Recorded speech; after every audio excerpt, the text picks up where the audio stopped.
Hey guys, today on People Now. Why Kim Kardashian is blaming herself for the armed robbery. And why she does not want Kanye to replace her $4 million ring. I was shocked. I think we both were. Exclusive. Tori and Dean are having baby number 5. We've got all the brand new details. What I do on screen doesn't cross the placenta. Say what? Sarah Jessica Parker explains how life does not imitate art in her new HBO show, Divorce. Jana Kramer reveals a shocking secret that her first husband tried to kill her. Hear why she now wants to show her daughters what a strong woman looks like after surviving abuse. Plus, Travis Kelce plays our dating game, and he gets the goods. What is your Tinder profile caption? Unlike Gillette, the best a man can get.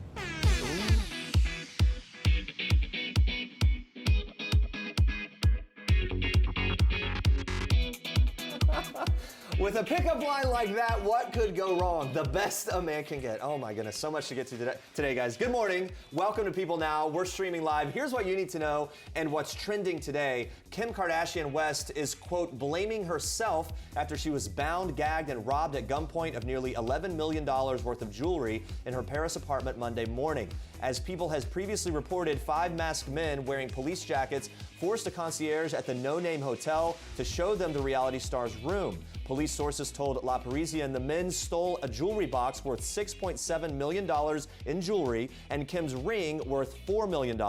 Since returning to the United States and being reunited with her children in New York, a source tells People that Kim is pointing the finger at herself and taking the blame for showcasing her ring on social media. The source saying this: Kim's in shock and blaming herself. She's tearing herself up that she Snapchatted the ring so much and wore it all the time. This incident is making her question everything: how she dresses, what she does. And although that $4 million ring was from husband Kanye West, the TV personality does not want it replaced. The Kardashian source telling People Kanye wants to buy her the ring again, but she just says she doesn't want to think about it. He says he wants everything to go back to normal and for the incident to not affect their lives. A different source is telling People that after this incident, West now feels helpless and plans to increase the security surrounding his wife moving forward. Make sure to stay on People.com for all the new developments and details on this story. Well, guys, this week's People has even more exclusive coverage of the Brad Pitt-Angelina Jolie split, including how the pair's 6 children are coping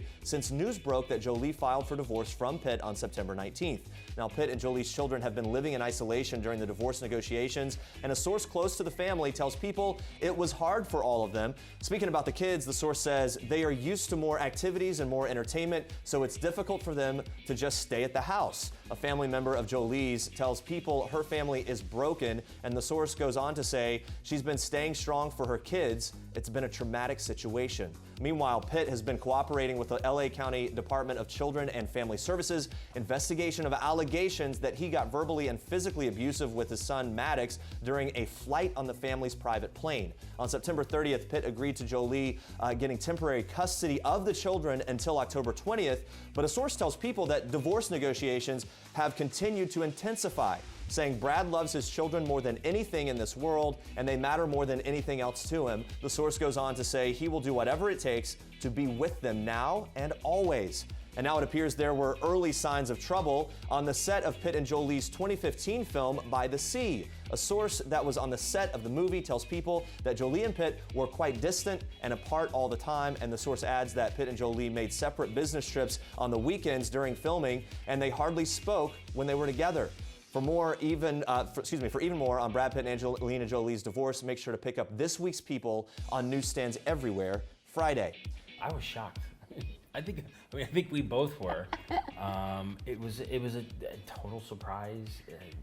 We didn't think we were gonna have another one or could have another one because it had been 4 years and it just happened. It was a total shocked. total surprise. Guys, that's Tori Spelling and husband Dean McDermott revealing exclusively to People that they're expecting their 5th child. In 2017, baby number 5 will be joining the couple's 2 sons and 2 daughters that range in age from 9 to 4. And in this week's People, the couple opens up about how they're doing 3 years after Dean's cheating scandal and what adding baby number 5 means to their family. But before you read that, watch Dean and Tori reveal exclusively how they found out Tori was pregnant. It's one of those things I've always thought I was pregnant, and 4 times I have been, and now, so I was like, I don't know, like this is weird. I think you suggested it. Doing yeah, the we pee should. stick thing. Yeah. And then he miraculously, because I was like, we can't just go by when people will know and think. Everyone's always staring at us. And then he came back to the bathroom and he had one, and it literally was like a box full of used pee sticks. From 4 years ago. From from always thinking am I pregnant now? No. Yes. So yeah, we had a little collection. We had one left. And I was like, gosh, I don't even know if it's so old. I wonder if it'll still work. And you were shocked when I came back to the bed. Yeah. It worked. I handed it to him, and we were both like, oh my gosh. And then we still were like, you know what? Maybe it's not true. It's an old pee stick. Yeah, let's go see the doctor. This can't be. And then when the doctor did the ultrasound and confirmed it, I believe you said. I did. In the best way possible, surprise. It was. And then he said, "Oh my God, we're gonna be the Brady Bunch." That's what you said. Yeah, because they had 3 boys, 3 girls, right? So there were 6 in total. Yeah. So There we go. But yeah. The Brady Bunch, the McDermott Bunch. And congratulations to the whole McDermott bunch. And also in this week's exclusive People interview with Dean McDermott and Tori Spelling, the couple open up about the dangers Spelling faced getting pregnant again. During her last pregnancy with son Finn, Spelling was diagnosed with placenta previa. It's a dangerous condition in which the placenta blocks the cervix. Spelling telling People, once we found out I was pregnant, we didn't get excited until we knew I didn't have placenta previa again. With Finn, everything that could have gone wrong went wrong, and we knew my life could potentially be in danger again. The thought of my 4 children not having a mother was not something we were okay with. And Dean added this, our doctor said this is a miracle baby. After what she experienced and all the work we've done together and individually, I'm more doting now. I already feel more present. Congratulations to them. Glad to see that their family's growing. I'm Things so are happy going well. for them. Yeah. 5 kids. I feel like they're gonna keep going. Do They you? love kids so much. Yeah. Just how they talk about them. Well, they're definitely having a fun time. Yes. So yeah, best to them as they move forward. And Andrea, even more news for us today. I do, Jeremy. Well, country star Jana Kramer opens up about her painful past in an exclusive interview in this week's People. The Dancing with the Stars contestant goes into detail about her abusive ex-husband, her near-death experience, and her most recent separation from former NFL tight end Mike Hawson, whom she has a 9-month-old daughter with. And in the interview, Kramer opens up about just how much her baby girl, Jolie, means to her and how she's changed her perspective on life. Watch. I love acting and I love singing and now I love dancing, but there was always something missing. And when I had Jolie, that's when I felt like I finally had a purpose. Being a mom is the greatest job I've ever done, and I feel like for the first time I'm doing something right. For the first time I feel like I have this purpose, and she's the love of my life. My favorite part about being a mom is just knowing that I have this beautiful little girl to take care of, and I get to be a role model for her. I get to be her mom. Like that's the coolest job in the world. I get to help her navigate through life and learn things, and I have a little person. She's my person now. I hope to teach Jolie to be a strong woman when she grows up. I want her to know at a very young age to never let anyone take her life. I want her to always be strong and confident and know that beauty is within all of those things. And in the interview, Kramer also talks about separating from Mike Hawson after discovering he'd been unfaithful with multiple women. Hawson himself made a statement to People about his marriage to Kramer, saying, I acknowledge that certain actions and behaviors have caused issues in my marriage, and I am deeply sorry for the pain I have caused Jana.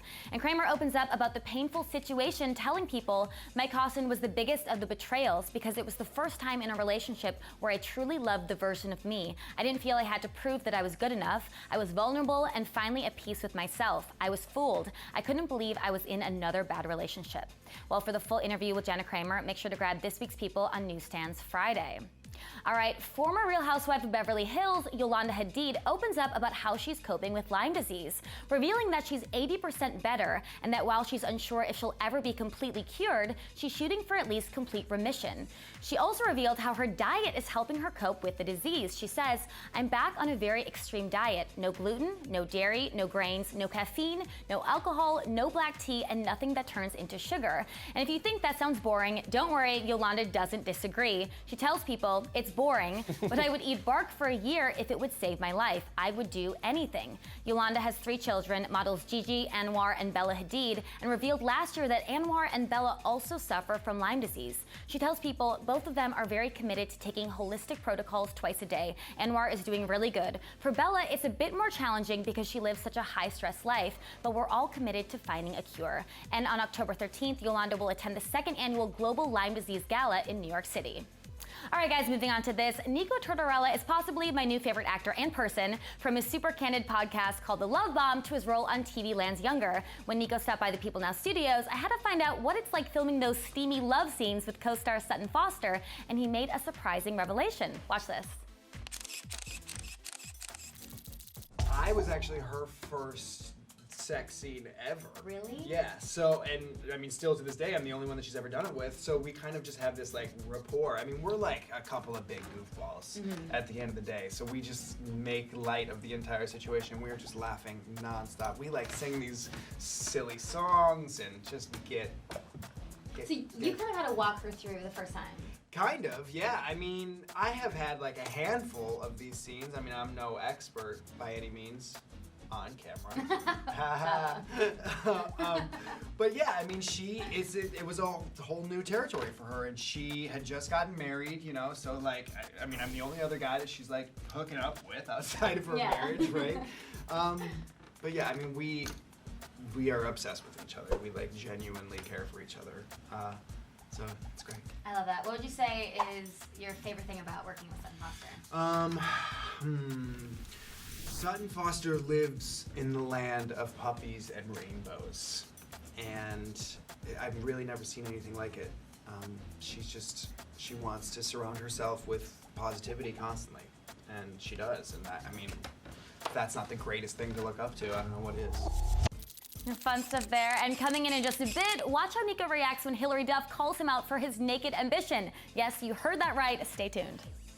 If you like dating shows, guys, then Kansas City Chiefs tight end Travis Kelce's new show, Catching Kelce, will be perfect for you. It is our Toyota People Pick of the Day, and the show features women from all 50 states competing for Kelce's affection. So in the spirit of his show, we set up speed dating with our very own staffers. Here's what happened.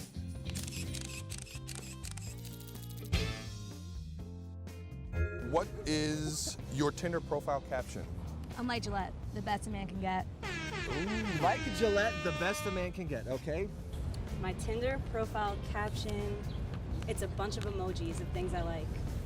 Okay. I would do that smiley face. It's like that little smirk because it's kind of mysterious. You don't really know what they're all about yet, so you got to message them and find out. Nice.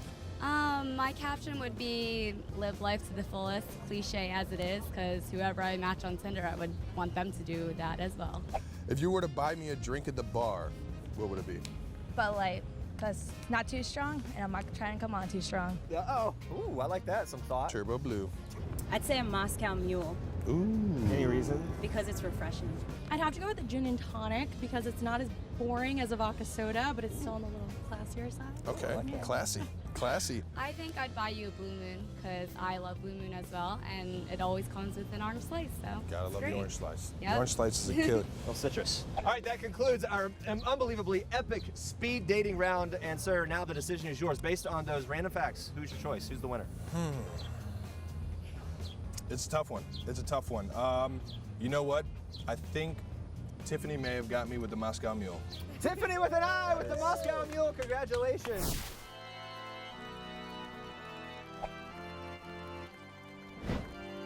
Clearly, match made in heaven. Stay with us, guys. Say it isn't so. Demi Lovato says she is taking a break from music. Plus, we just found out why Nico Tortorella really likes to be naked on the set of Younger. All these things are just ahead.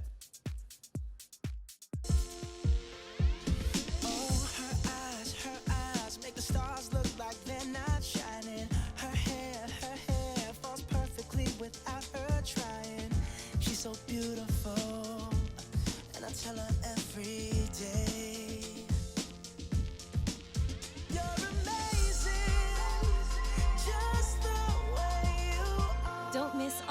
greatest amazing stories right at your fingertips. People love people.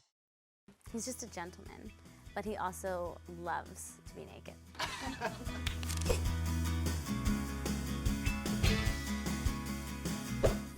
Why are you always shirtless and naked? What's the deal? Story a little bit. So I have 2 full sleeves on the show, so I have to sit through hair and makeup for like an hour every day that I get to work and get all these fake tattoos on, and so I have to have my shirt off for that. And then they have to dry for a little bit, so it's just easier to not like keep taking clothes on and off, so I just leave my shirt off and I'll just walk around set with clothes on. That makes sense, though. You have an excuse. Wait, do you have tattoos in real life? Yeah, I have You do? lots. But then they put on They put on more, yeah. They look great. Yeah, thanks. I mean, Mike Maddie does a fantastic job. Okay, so walking around naked is a normal thing. Yeah, totally normal. I mean, we all walk around naked at some point in the day, right? Yeah. I just do it more often than others.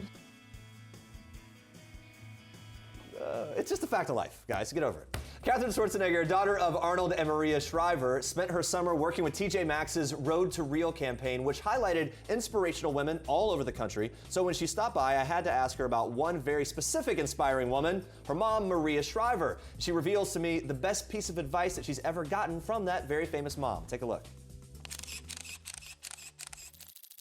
When I was young, she always told me to trust my gut, and I don't think that I really understood what that meant and was able to really do that until I got older.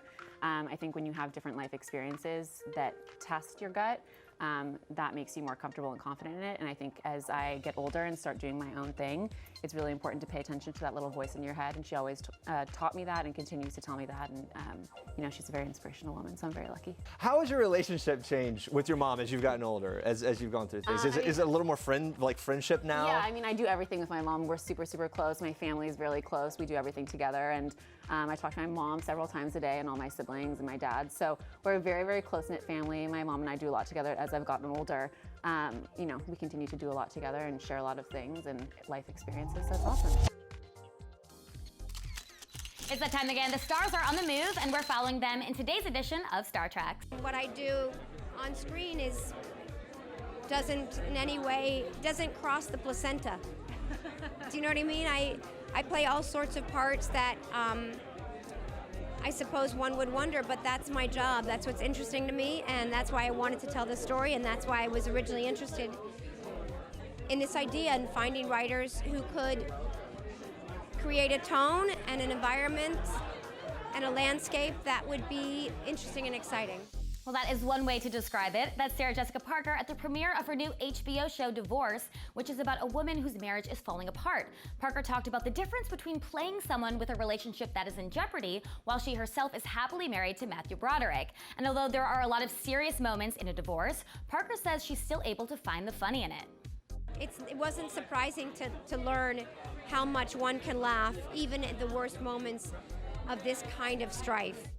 Well, guys, millions of viewers tuned in to the season 20 finale of ABC's The Bachelor to see Ben Higgins propose to Lauren Bushnell. Now they are settling into their real life as a couple and gearing up for their new reality show, Ben and Lauren Happily Ever After on Freeform. But is it? Well, in this week's People, Ben and Lauren open up about their life after The Bachelor, including a bombshell. They've attended couples counseling through their church, and they are opening up for the very first time about their rumors of their relationship. Watch this. You know, coming out of The Bachelor, I felt like I had waited so long to finally be in public with Ben, be able to be excited about being engaged, because we had to keep it a secret for a long time, and you come out of it, and then not only do people want to talk more about, or what it seemed to me, what they want to talk more about, oh my gosh, like, I can't believe you told 2 women you love them, rather than, oh my gosh, I can't believe you guys are engaged, congratulations.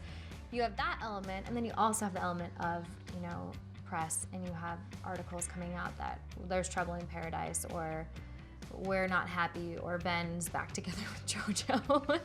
And it's just weird because all I wanted to do was celebrate, and we were so happy, but then you deal with all these elements that you can't really prepare for, that no other couple, I think, can fully understand other than someone who's gone through The Bachelor and comes out. And I think it's very common for there to be a lot of things stirring in the rumor mill, and but then you just kind of get over it, and you learn to just almost laugh at it. Then it becomes just kind of entertaining, because oftentimes they are so far from the truth that you can just kind of laugh at it. But at first it was weird and difficult, and you're like, wait, is that true? Do you really feel this way? Or, you know, and he's like, no. Now, the couple also revealed the key to keeping their relationship on a good path. Watch this.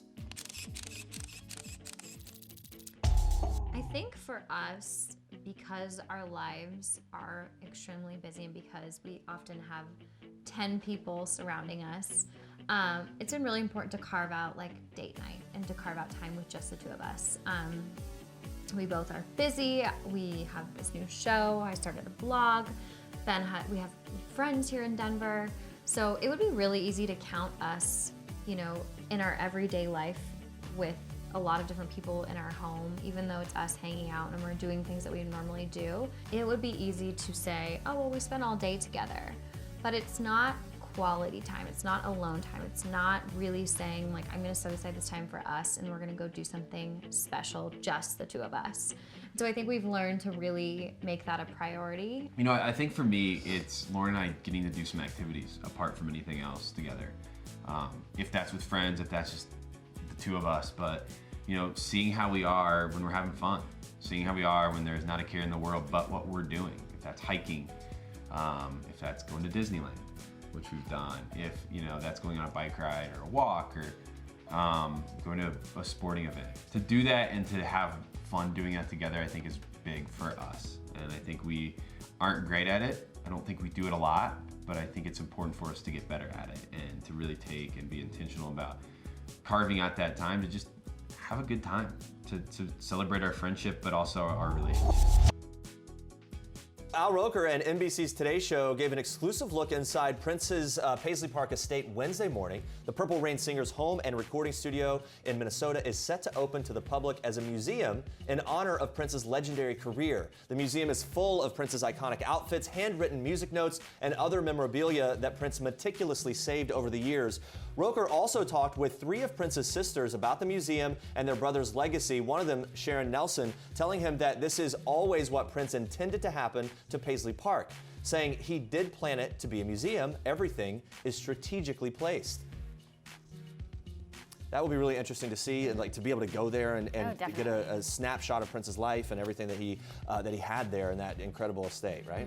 All right, guys, coming up tomorrow, more stuff. Daya opening up about the inspiration behind her new album, Sit Still, Look Pretty. People are buzzing about this album. We can't wait. And we surprise Alfonso Ribeiro with a flashback moment of Donald Trump's appearance on The Fresh Prince of Bel-Air. You do not want to miss that. It's pretty epic. Yeah. You definitely have to tune in. Thanks for watching. For now, we leave you with one last thing from Disney's Moana star, Ali'i Carvalho. Enjoy, and we'll see you tomorrow. See you guys. Aloha, I'm Ali'i Carvalho, and this is one last thing. The last time I laughed so hard I cried was the last time I was over with all of my family, and we were all at a big family gathering, and my cousin actually started the laughing kind of train, I suppose, when he snorted up milk, and I lost it because he's like 5 and he was adorable, and he started crying, and that resulted in me just laughing even harder. The last song that was stuck in my head is Breathe from In the Heights, and I say is because it's still in there, and I don't know if I can ever get it out. Not that I'd like to. The last time I felt inspired was when I was with my best friends. We were talking about what we thought was right and wrong with society, and we agreed that if we want to change society, we have to change ourselves first, and that left me really inspired.